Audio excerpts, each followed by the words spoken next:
Building my own family always appealed to me. To spend my lifetime with the man I love and to tie the knot with him. Dream man for me is my hubby Brett. We both have great fortune coming from wealthy homes. Our parents happen to be close and somewhat aware that since we were young, we will be husband and wife.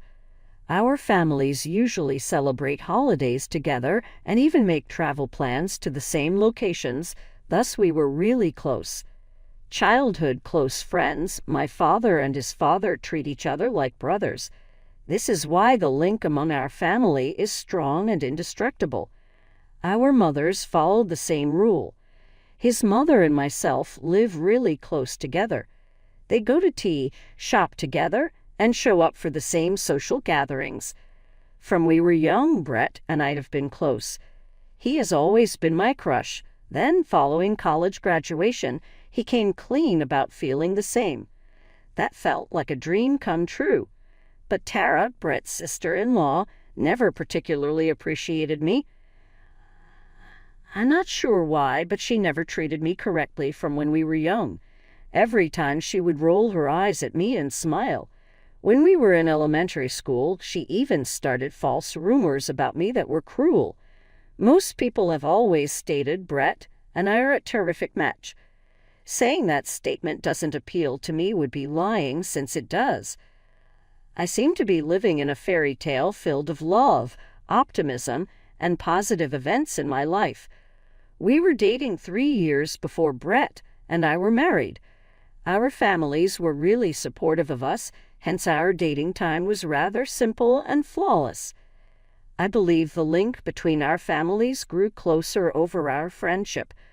We did not celebrate any holidays together, and 2 sets of family traveled all the distance. It was very fantastic.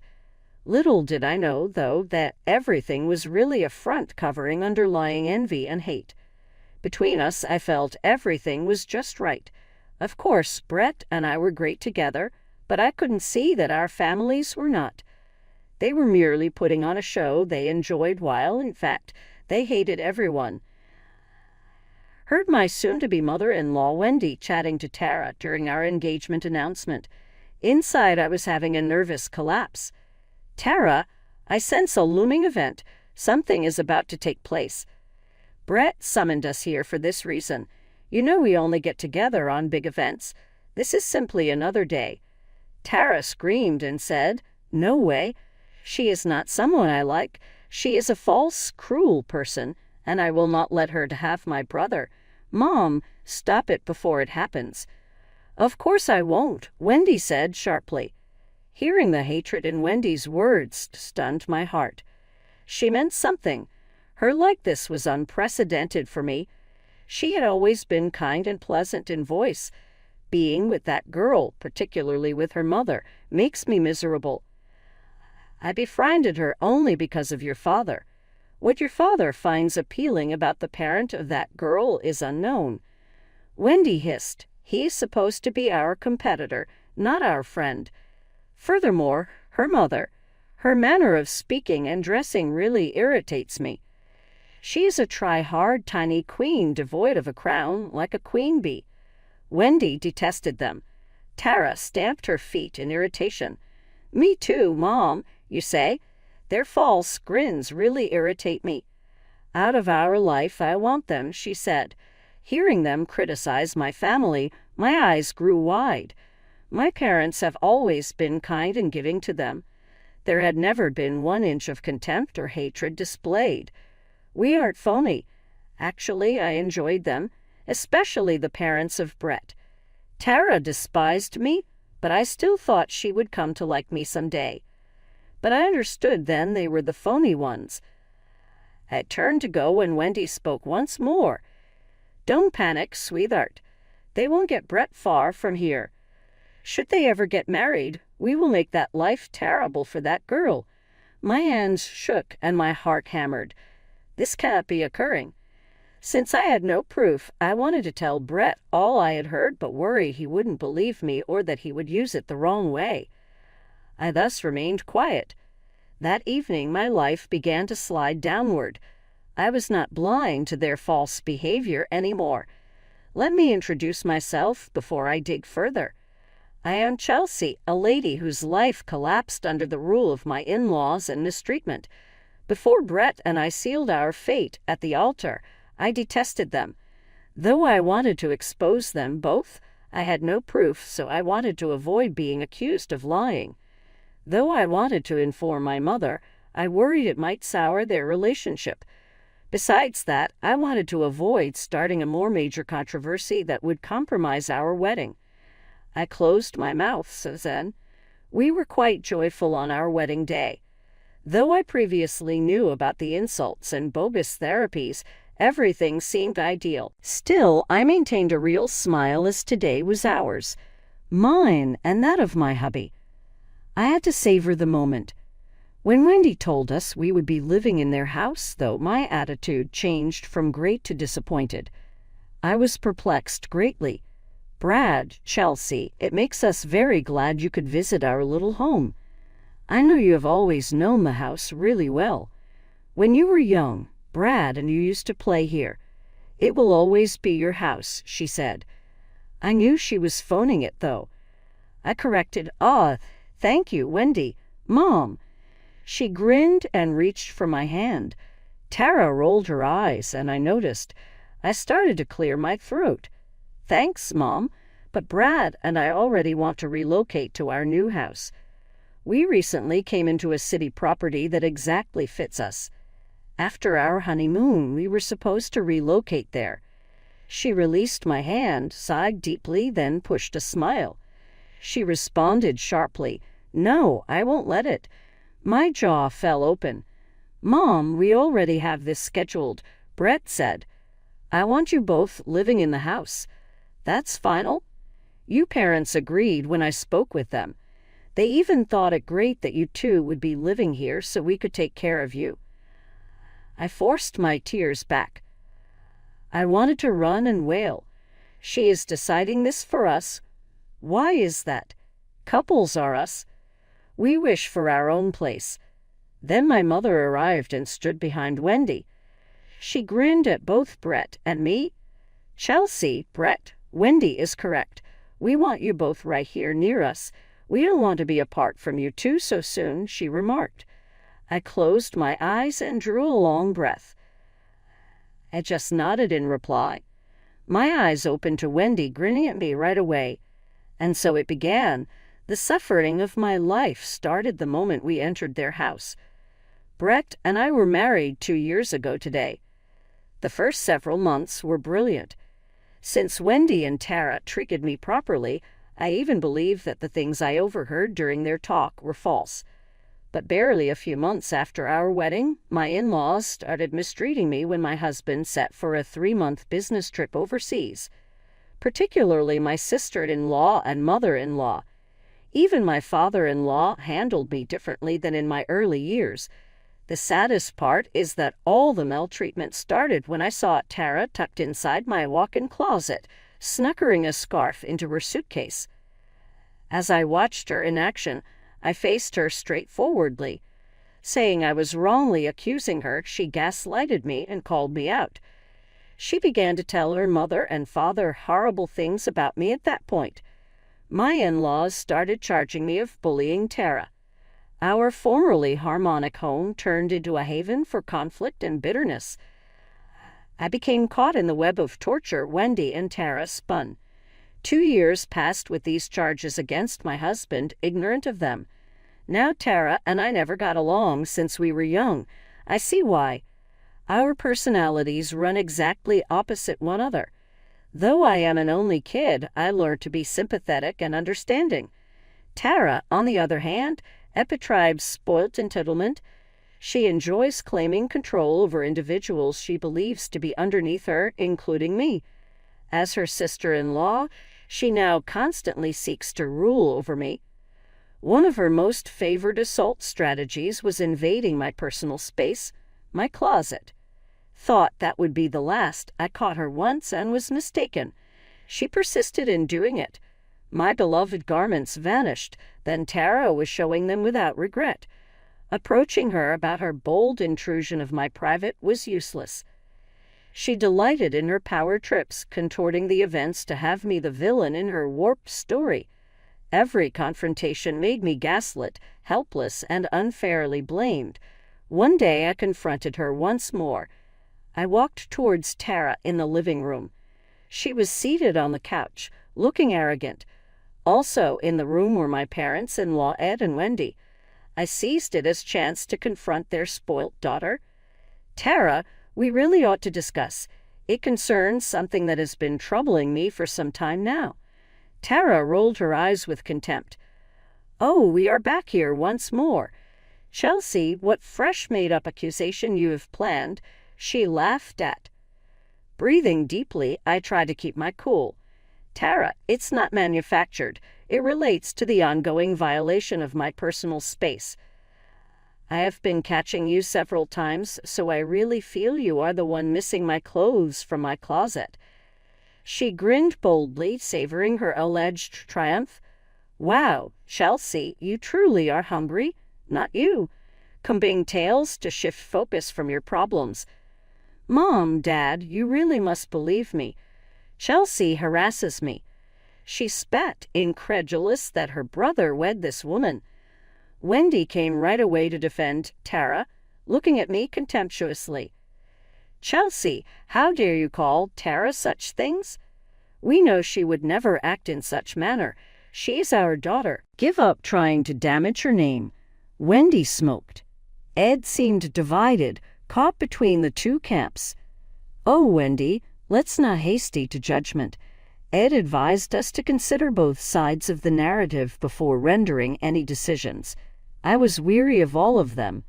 Though I wanted to inform them about everything, I knew they would try whatever to make me seem as the negative person. I had to contend with this on my own, since I worried my family would suffer from it. Hurrying out of the room, I said, "Fine, if you won't believe me, I'll find a way to prove it myself." As I discovered a startling discovery, the poisonous vapors of hate got stronger. My much-earned money started to vanish without notice. It became hard to overlook the terrible truth. Tara, my tormentor, was also pilfering from my savings. Besides that, my folks got in touch with me worried. They informed me our business was running financially under difficulties. Although we had strong sales, they were surprised to see the money in the bank vanished. They were upset, and my father had great suspicion about the offender. He advised me it might be my in-laws, as only Ed, my father-in-law, knew about the money kept in the bank. One could have assumed it was him. The only three of us with access to that bank account were my dad, Mom, and me. I buried the bank passbook in my walk-in closet. "Wait 1 minute, Tara."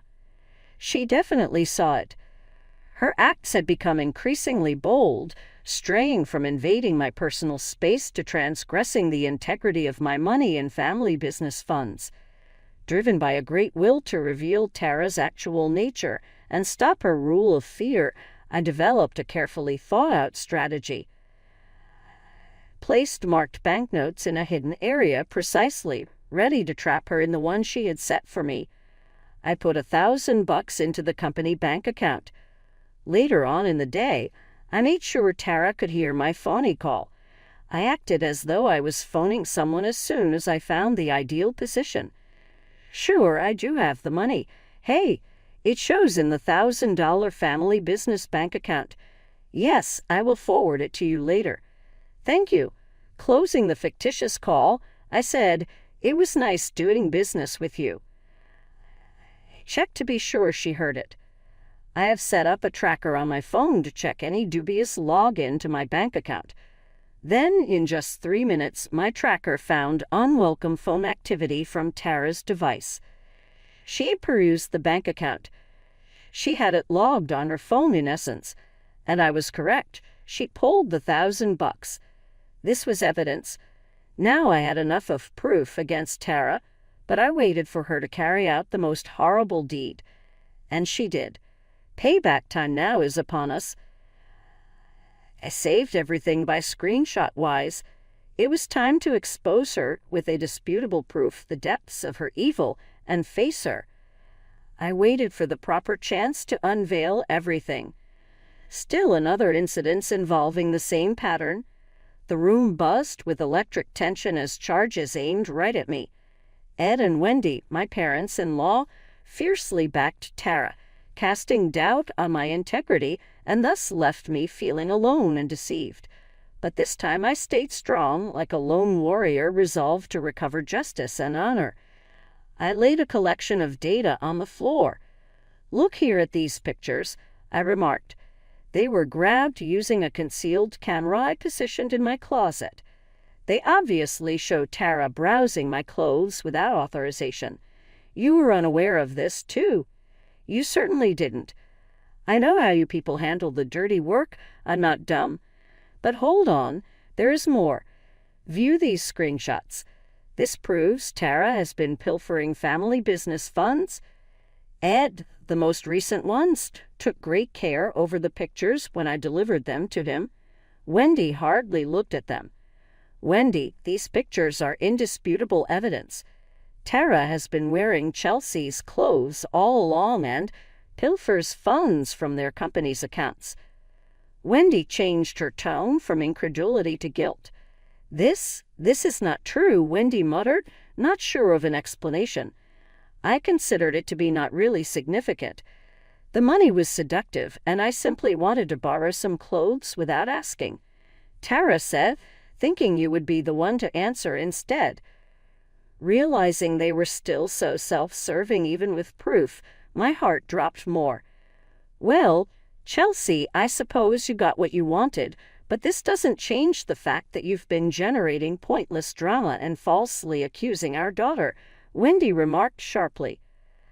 "I wanted something else, Wendy. I simply wanted the truth to be acknowledged. Though I had no other way to defend myself, I'm sorry if it came out as provoking drama." Ed moved forward and laid a consoling hand on my shoulder. "Chelsea, from the start we ought to have listened to you. I'm sorry for not giving your worries the respect they deserved. We will take care of this and guarantee it never resurfaced." He advised me to discuss the money with your dad. "No, this is rather a major problem. My family is about to file for business bankruptcy, hence I will not let a conversation help to resolve this. That is final. I will open a case against Tara and Wendy." Panic drove Wendy to seize my hand. "Please, Chelsea, do not do this. We are a family," she begged. "Oh, indeed, now we are family? Though I regret the day I welcomed you as my mother-in-law, Wendy, you are not my family. Your daughter and you are abusers." The sirens went off as soon as I uttered that last phrase as the cops arrived to take Wendy and Tara into custody. When my parents showed up, they chatted. The truth opened out with relentless outcomes in the flash of dramatic disclosure. I presented the incriminating proof, the pilfers of money and the complex trap I had so deftly created. The room went quiet as the truth hung in the air, and Wendy and Tara's deed settled in reality. A fresh dawn of revenge called as the curtain closed on this phase of our life. Denounce their facade, Wendy and Tara pay for their deeds. Their ability to hide the approaching reckoning was lost. Maybe a chance for atonement as they worked through their inner darkness in treatment or counseling. Resolution hung in the air in the wake-up. Tara's unrelenting bullying left wounds that would heal and scars as evidence of resiliency. Stronger and wiser, we headed forward, the echoes of injustice fading far away. As we reconstructed the tapestry of our lives with fresh knowledge and compassion, growth and atonement blossomed in the rich ground of our common experience.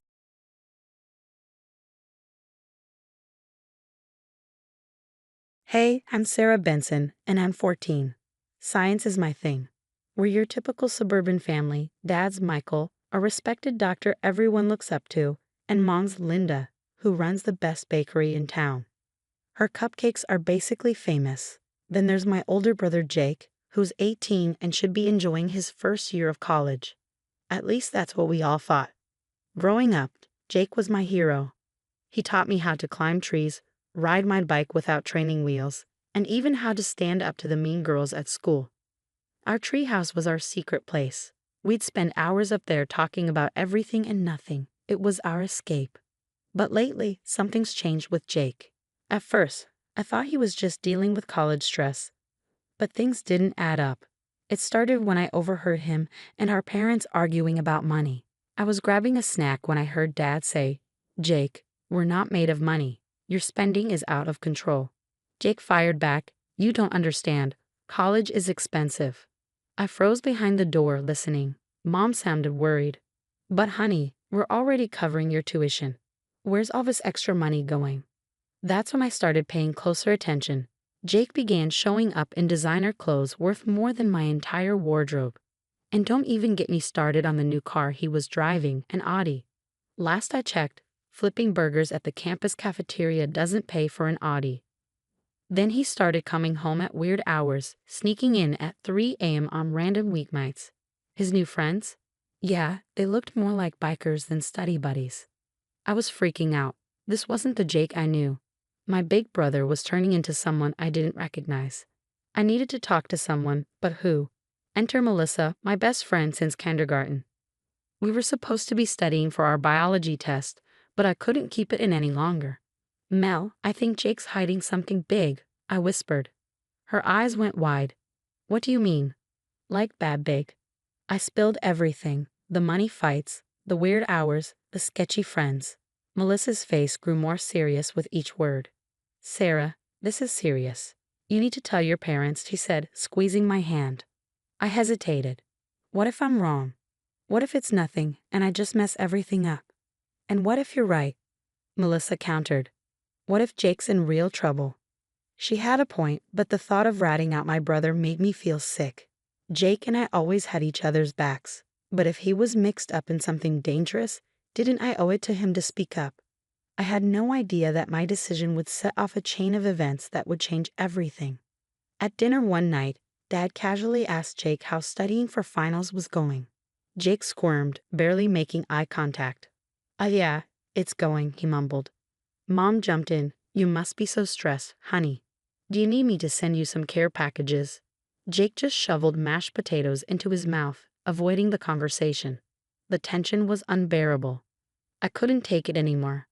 Before I knew it, I blurted out, "Jake dropped out months ago." The silence was suffocating. Dad's face turned red. Mom gasped. "Jacob Andrew Benson, is this true?" Jake glared at me with pure venom.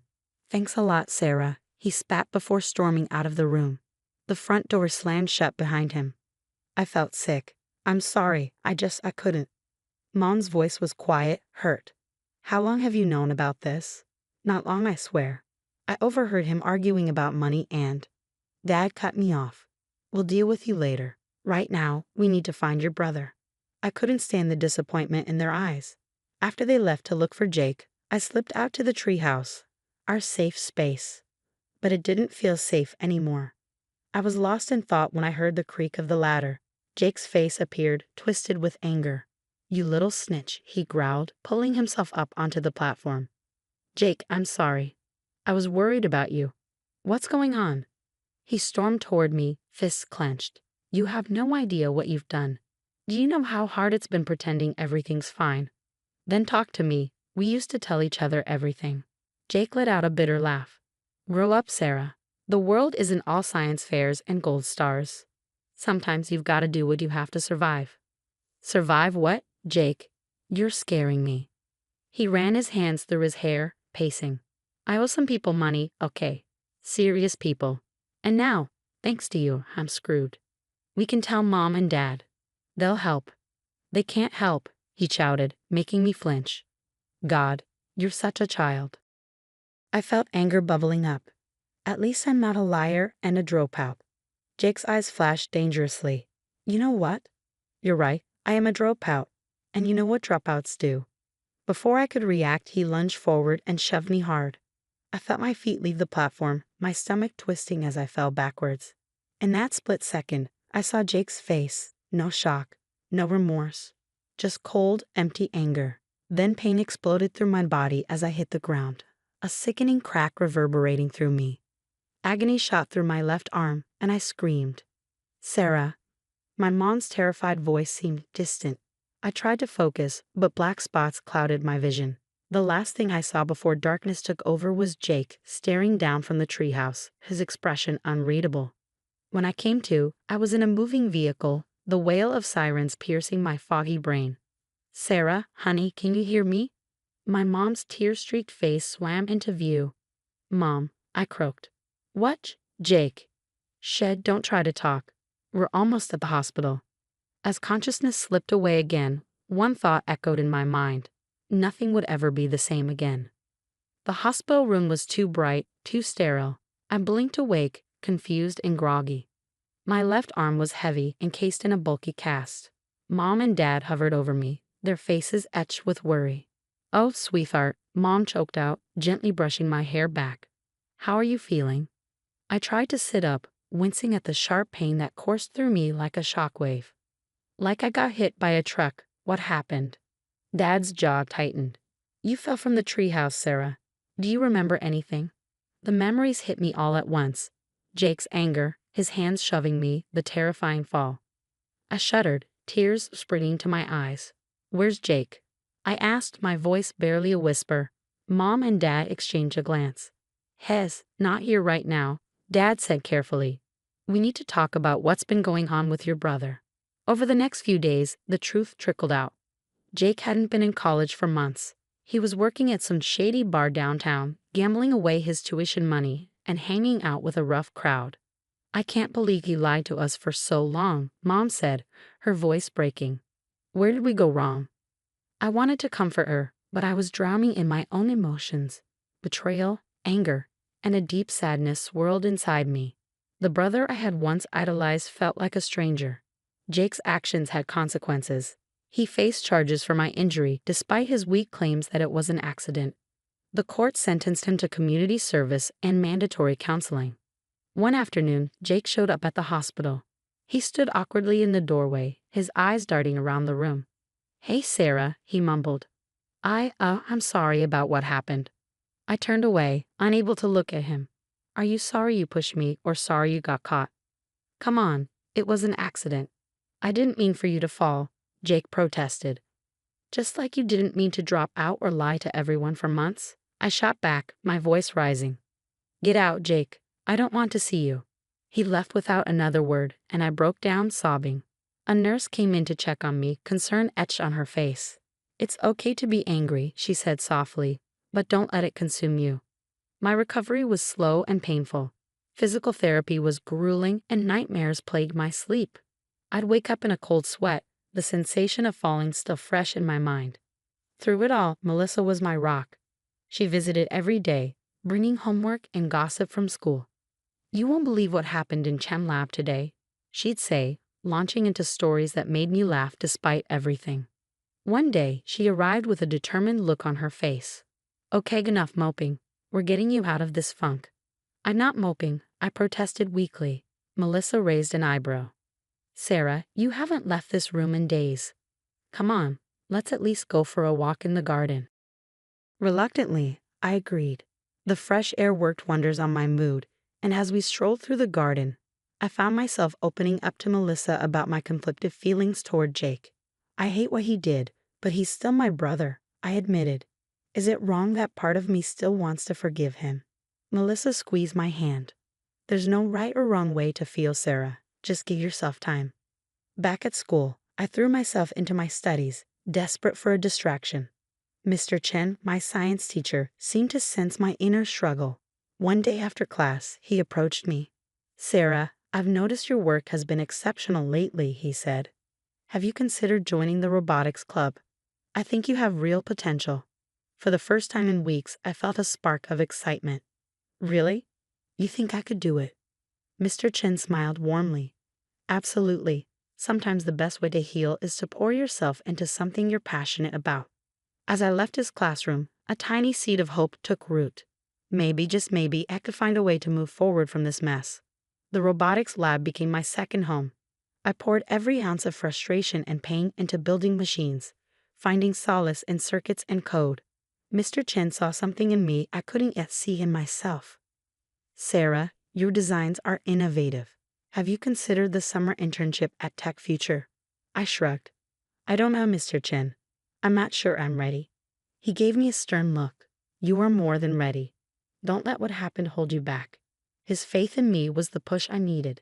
I applied and got in. Meanwhile, Jake's life was falling apart. I overheard Mom and Dad talking late one night. He's gambling again, Michael. The rehab didn't stick, Mom said, her voice filled with worry. Dad sighed heavily. I know, but we can't keep bailing him out. Jake's friends had abandoned him when the money ran out. One night, he showed up at our door, desperate. Sarah, please, he begged. I just need a little cash to get back on my feet. I stared at him, the brother I once idolized, now a shell of his former self. No, Jake, I can't help you destroy yourself. His face twisted in a sneer. Still the perfect little princess, huh? I slammed the door in his face. Years passed. I focused on my studies, earning a full scholarship to MIT. At my high school graduation, I delivered the valedictorian speech. Adversity doesn't define us. It's how we rise above it that matters. I spotted Jake in the back row, looking haggard and resentful. Fast forward to today, and I'm standing on a stage accepting an award for my work in prosthetic limb technology. Mom, Dad, and Melissa are cheering in the audience. Jake isn't here. He's serving time for fraud after a failed attempt to steal my first big paycheck. As I conclude my speech, I reflect on how far I've come. The treehouse incident feels like a lifetime ago. I've built a life of purpose and success, while Jake's choices led him down a path of isolation and failure. I leave the stage with my head held high, ready to embrace my future. I'm stronger now, free from toxic influences, and determined to keep rising above the ashes of my past. The story ends here, but I've got a question for you. If you were in my shoes, could you ever forgive Jake for what he did? Would you give him another chance or cut ties completely? Drop your thoughts in the comments below.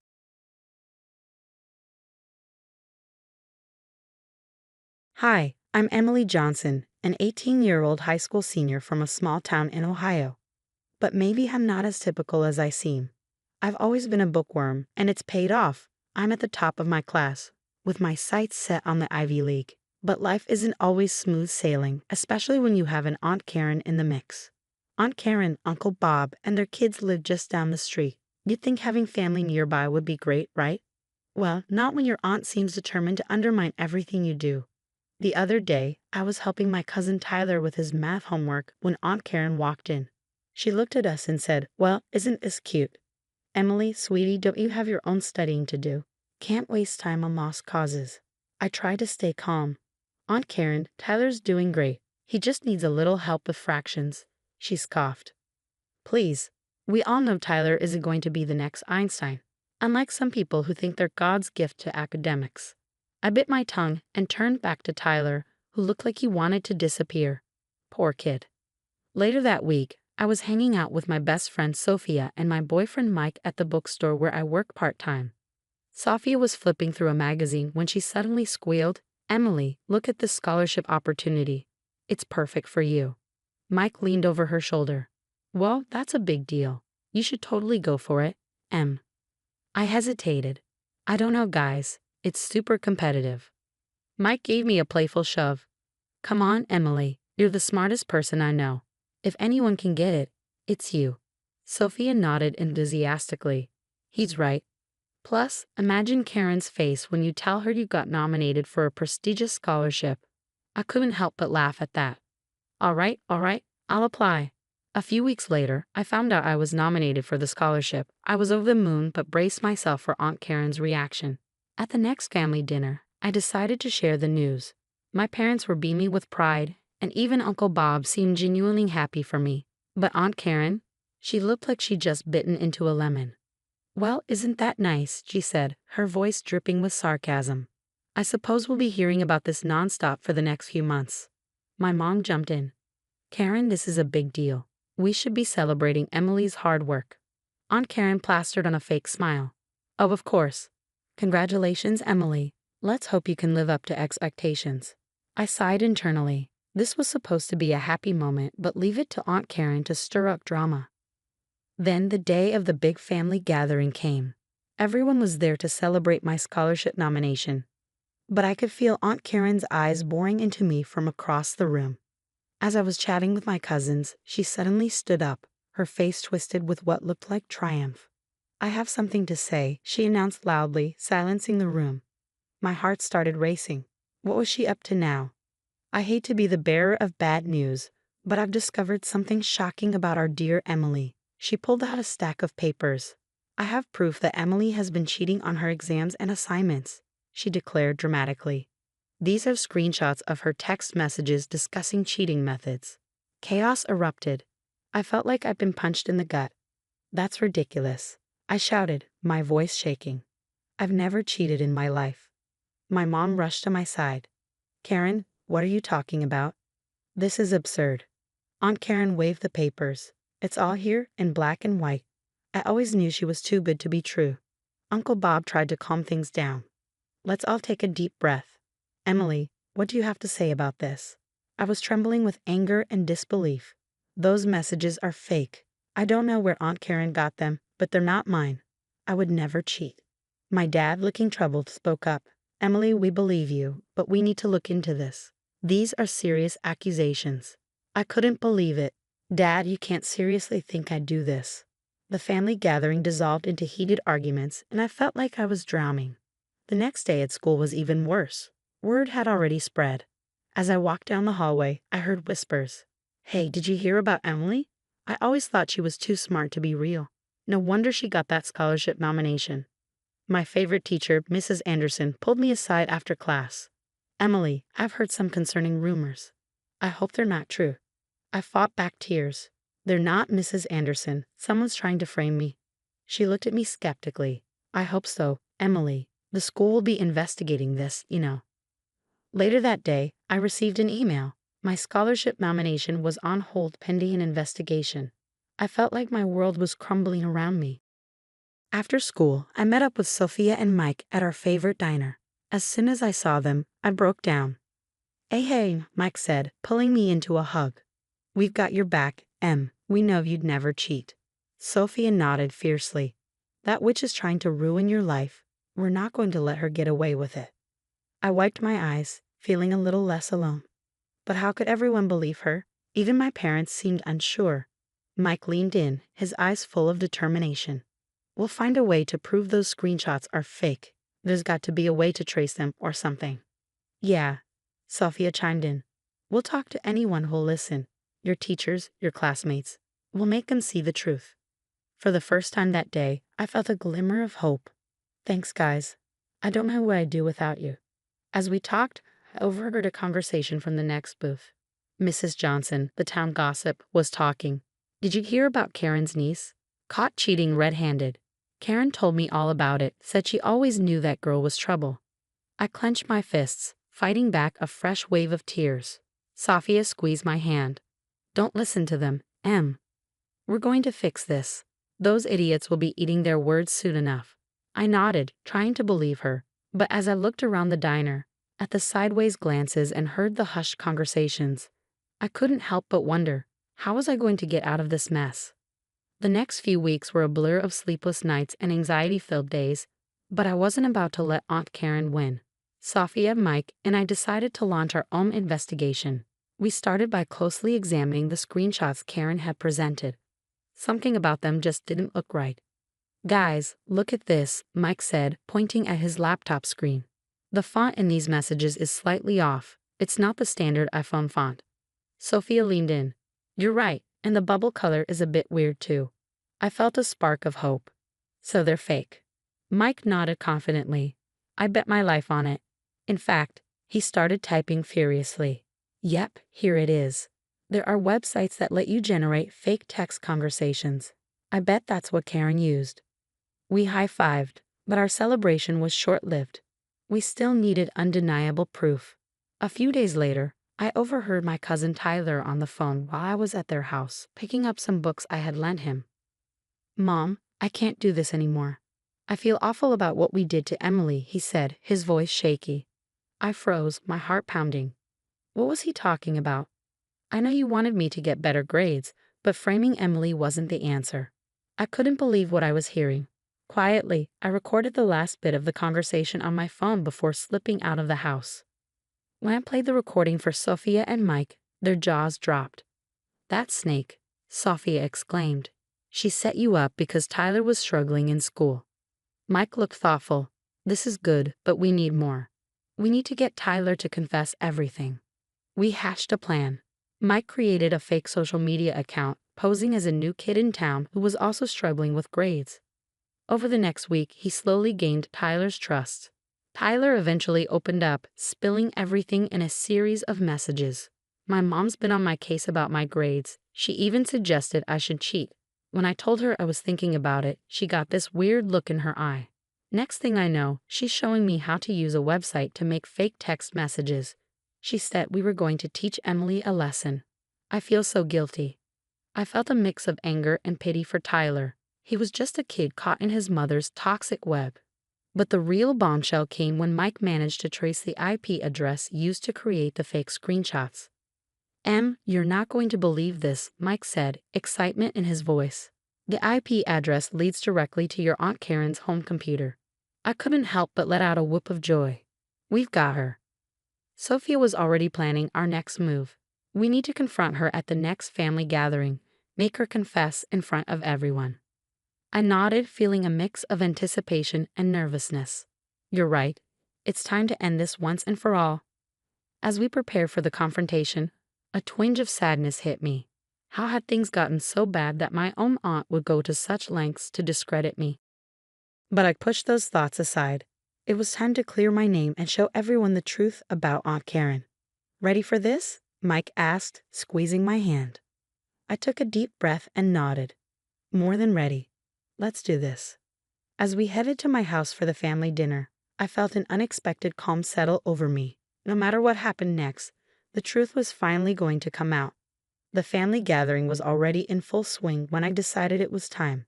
I caught Mike's eye across the room, and he gave me a subtle nod. This was it. "Everyone, I have something important to share," I announced, my voice steadier than I felt. The room fell silent. Aunt Karen looked smug. "What is it, Emily?" Finally ready to confess. I took another deep breath. "Actually, Aunt Karen, I think you're the one who needs to confess." Her face paled as I pulled out my phone. I played Tyler's recorded conversation and then showed everyone the messages Mike had obtained. The room was dead silent. "And that's not all," I continued. "We traced the IP address used to create those fake screenshots. Care to guess where it came from, Aunt Karen?" Uncle Bob turned to his wife, his face a mix of disbelief and fury. "Karen, what have you done?" Aunt Karen's facade crumbled. She burst into tears. "I didn't mean for it to go this far. I was just so frustrated with Tyler's grades, and Emily is always so perfect." My mom stood up, her voice shaking with anger. "You framed my daughter out of jealousy, Karen. How could you?" Uncle Bob's face was hard. "I can't believe this, Karen. I want a divorce." The room erupted into chaos. Amid the shouting and crying, I felt a hand on my shoulder. It was my dad. "Emily, I'm so sorry we ever doubted you. Can you forgive us?" I hugged him tight. "Of course, Dad. You didn't know." The next few weeks were a whirlwind. My name was cleared at school, and my scholarship nomination was reinstated. The committee was even impressed by how I handled the false accusations. Aunt Karen became a pariah in our small town. She lost her job when the scandal broke, and most of the family stopped speaking to her. I felt bad for my cousins, especially Tyler. They were victims in this too. One day, Tyler approached me after school. "Emily, I'm so sorry about everything. I should have spoken up sooner." I gave him a small smile. "It's okay, Tyler. I know it wasn't easy for you either. How about I help you with your studies, for real this time?" His face lit up. "Really? You do that after everything?" I nodded. "We're family, and it's not your fault your mom did what she did." As the dust settled, I found myself packing for college. I got my scholarship, and I was ready for a fresh start. Looking around my room, I thought about everything that had happened. "You okay?" Sophie asked, helping me pack. I smiled. "Yeah, I am. You know, as crazy as it sounds, I'm almost grateful for what happened. It taught me a lot about standing up for myself and the importance of integrity." Mike chimed in from where he was taping up boxes. "Plus, you totally kicked butt handling it all. You're going to crush it in college, Em." I laughed. "Thanks, guys. I couldn't have done it without you." As I zipped up my last suitcase, I thought about Aunt Karen. Last I heard, she was living in a small apartment, trying to rebuild her life. Part of me felt sorry for her, but I knew I couldn't let her toxicity affect me anymore. Now that my story's over, I have a question for you. If you were in Emily's shoes, would you have forgiven Tyler and offered to tutor him, or would you have cut ties with all of Karen's children? Is it fair to help those connected to someone who tried to destroy your future? Share your thoughts in the comments below. Your perspective matters, and we'd love to hear from you.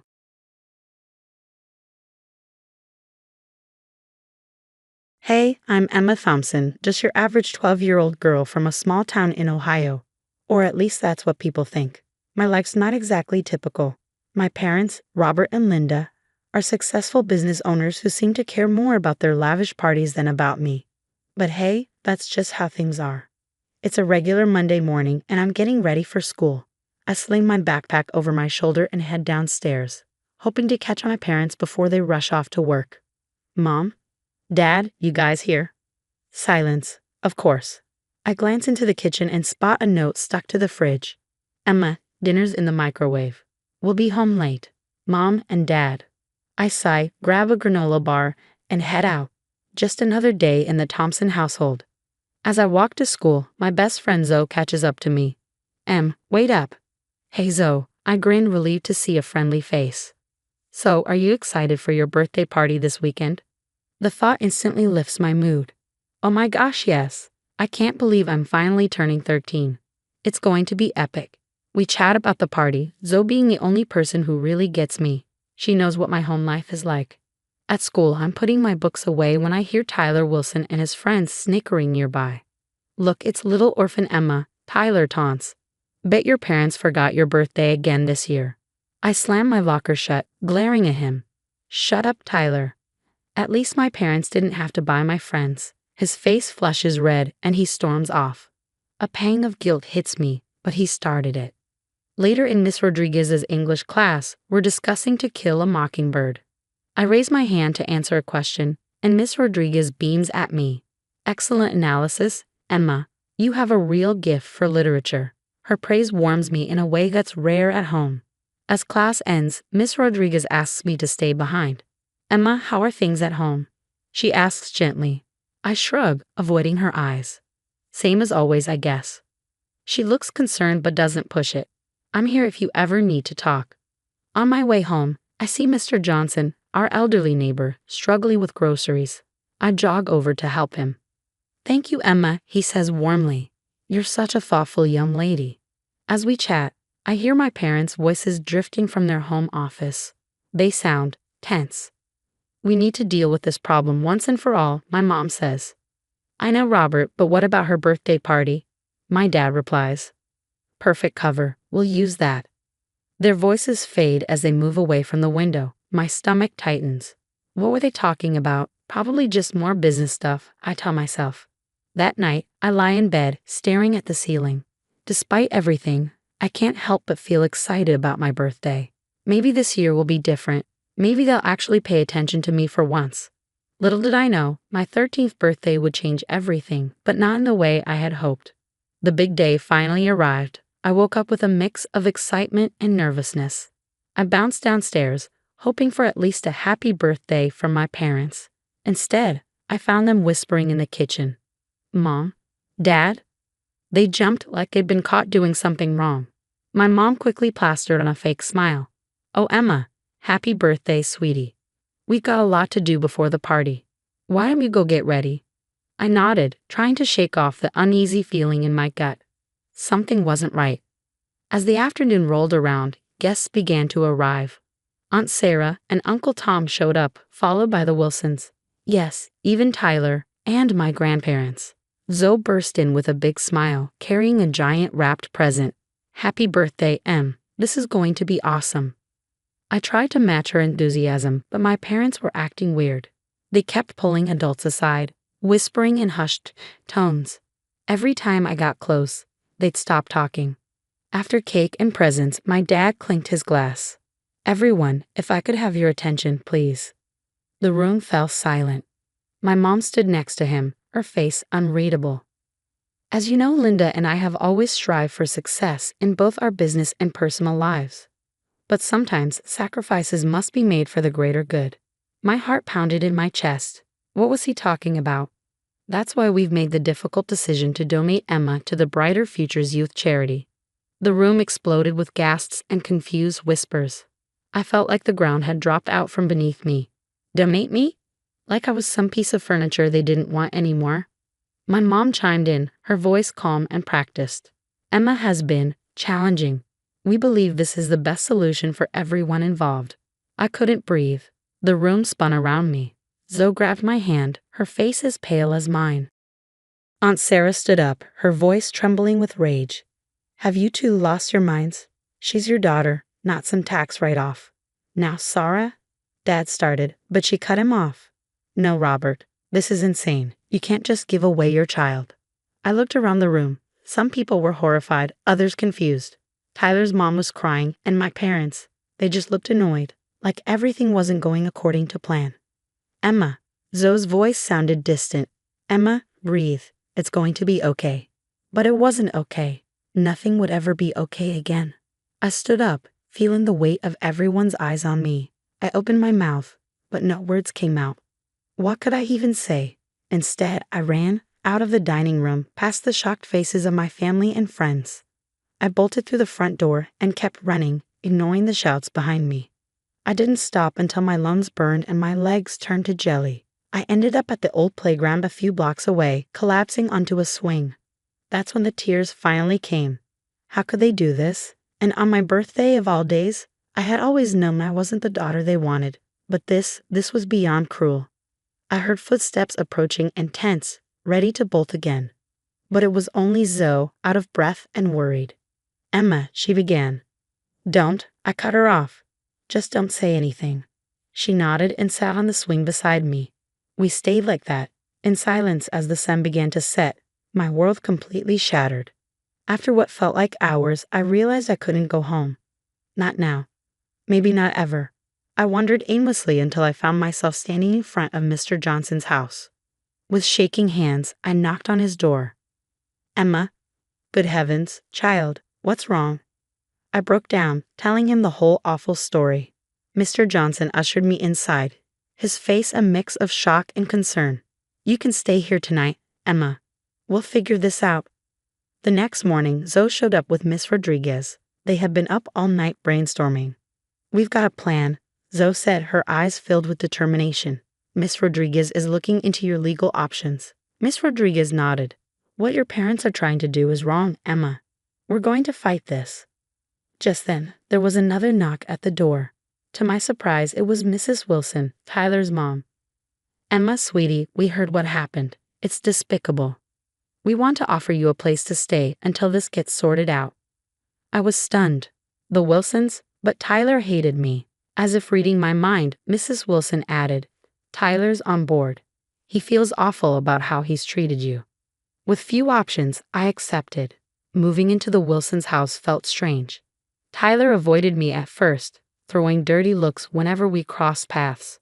One day, I overheard him talking to his mom. Why does she have to be here? It's not our problem. Tyler James Wilson. That girl has been through hell. You will treat her with kindness, or so help me. I retreated to my room, feeling more alone than ever. A few days later, I snuck back to my old house to grab some clothes. In my parents' office, I found a folder labeled Emma Removal Plan. My hands shook as I opened it. Inside were documents dating back years, emails to boarding schools, consultations with lawyers about emancipation, even inquiries to foreign orphanages. They'd been planning this for a long time. I was so engrossed that I didn't hear Tyler come in. What are you doing here? I jumped, dropping the folder. Papers scattered everywhere. I stammered. To my surprise, Tyler knelt down and started helping me gather the documents. His eyes widened as he saw what they were. Holy crap, Emma. Is this for real? I nodded, tears welling up again. For the first time, I saw genuine sympathy in Tyler's eyes. This is messed up, like seriously messed up. I'm sorry, Emma, for everything. It was a turning point. That night, Tyler called a meeting with Zoe, Miss Rodriguez, and his parents. We need to do something, he said firmly. Emma's parents are monsters. We have proof now. And just like that, I had a team, people who cared, who were willing to fight for me. We spent hours gathering evidence and building a case against my parents. We're going to expose them, Zoe declared. Not just for what they did to you, Emma, but for everything. Looking around at these people, my allies, I felt something I hadn't in a long time. Hope. Okay, I said, my voice steadier than I expected. Let's do this. Let's take them down. The next few weeks were a whirlwind. We worked tirelessly, gathering every scrap of evidence we could find. Zoe and I sifted through years of photos and documents, while Tyler used his computer skills to dig into my parents' business records. Miss Rodriguez surprised us by bringing in an unexpected ally, Mr. Johnson. It turns out our kindly old neighbor was a retired lawyer, specializing in family law.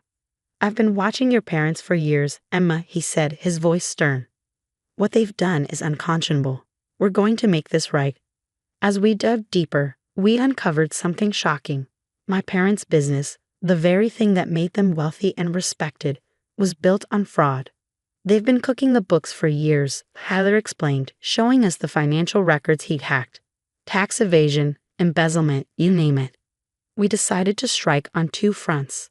First, we'd anonymously tipped off Child Protective Services about the neglect and abandonment. Then, we sent another anonymous tip to the IRS about the fraud. The day after we sent the tips, all hell broke loose. My parents showed up at the Wilsons' house, all teary-eyed and apologetic. Emma, sweetie, we've made a terrible mistake, Mom pleaded. Please come home, we love you. I almost laughed. Love me? You tried to throw me away like garbage.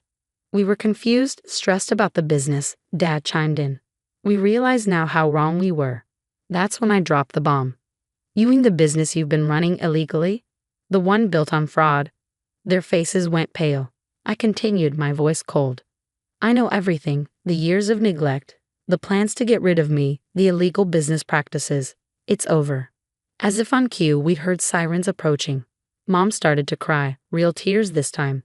Dad looked like he might be sick. Emma, please, he begged. We can fix this. We're family. I shook my head. No, we're not. Not anymore. I watched as they were led away in handcuffs, a mix of emotions swirling inside me, relief, sadness, but mostly freedom. 2 years later, I'm 15 now, and life is good. Really good. The Wilsons officially adopted me last year, and it turns out having parents who actually care is pretty awesome. My biological parents, they're facing multiple fraud charges. Last I heard, they're looking at serious prison time. Once the truth came out, the community turned their backs on them. As for me, I'm thriving. I'm on the honor roll, joined the debate team, Miss Rodriguez is the coach, and even started a support group for kids from difficult home situations. Zoe's still my best friend, and Tyler, well, he's like the annoying but lovable brother I never had. The other day, I was at the mall with Zoe when I saw them, Robert and Linda. They were out on bail, looking haggard and beaten down. They spotted me and started to approach, but I just turned and walked away. Zoe squeezed my hand in support. You okay? She asked. I nodded, realizing I truly was. Yeah, I am. They don't have any power over me anymore. As we left the mall, I thought about everything I'd been through, the pain, the betrayal, but also the kindness and love I'd found along the way. I may have lost the family I was born into, but I gained something far more precious. A family that chose me, that fought for me, that loves me for who I am. And that, more than any revenge or justice, is the sweetest victory of all. Emma's journey from betrayal to triumph has come to an end. Now I have a question for you. If you were in Emma's shoes, would you ever forgive your parents for trying to abandon you? Or do you believe some actions are truly unforgivable? Share your thoughts in the comments below.